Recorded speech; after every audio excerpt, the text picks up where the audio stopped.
ভাড়া বেশি নিয়েছে, বেশি চেয়েছে, মাইক্রোফোনটা রুটগুলিতে যান চলাচল মোটামুটিভাবে স্বাভাবিক আছে।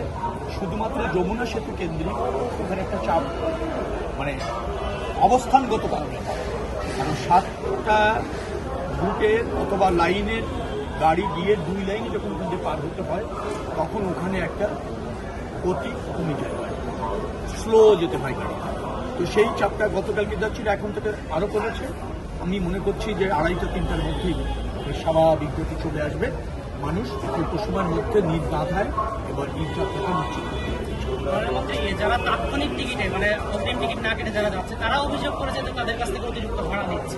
এরকম অভিযোগের কথা আমি বায়ু বিভাগে শুনেছি। কাউন্টারে বলেন বা কোনো পরিবহন নিয়েছে নামটা বলতে বলেন, কোথায় চেয়েছে দেখাতে বলেন, আপনাদেরই বলতে পারেন। আর আরেকটা কথা আমি বলতে চাই, অনুসন্ধানী সাংবাদিক তো নিশ্চয়ই এখানে দু একজন আছেন কিনা বলে, আপনারা ক্যামেরাটা ছেড়ে দিয়ে মুখটা একটা মাস্ক লাগিয়ে যাত্রী হিসেবে যান। কোন কাউন্টার অথবা কোন বাস স্ট্যান্ড থেকে অতিরিক্ত ভাড়া চাওয়া হচ্ছে একটু জেনে এসে আমাদেরকে জানা, নিশ্চয়ই তার মধ্যে শাস্তিমূলক ব্যবস্থা নেওয়া হবে।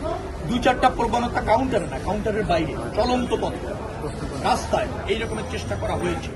সেখানেও আমরা জানার সাথে সাথে আমাদের মোবাইল ফোন চেষ্টা করতে।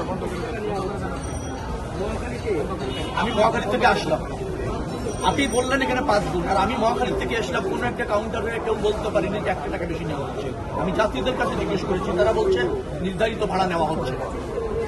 আপনি যদি রেকর্ড থেকে চলেন, আপনি আমার গাড়িতে উঠবেন, চলেন, আপনি আমার গাড়িতে উঠবেন। কোন কাউন্টার আপনাকে বলেছে 5 গুণ ভাড়া? কে চেয়েছে? নেওয়া না, চেয়েছে আমাকে খালি দেখাবেন। বাইরে না, বিচ্ছিন্ন কথা, বিচ্ছিন্ন কথা। বাংলাদেশে কোনো মানুষ 5 গুণ ভাড়া চাইবে আর দিয়ে যাবে? এই বাইরে থেকে টিকিট কিনবো কেন? বাইরে থেকে তিনি কি বাসের লোক কিনা সেটাও আমার জানার প্রয়োজন আছে। তিনি কোনো কাউন্টারে জব করেন কিনা সেটাও জানার প্রয়োজন আছে।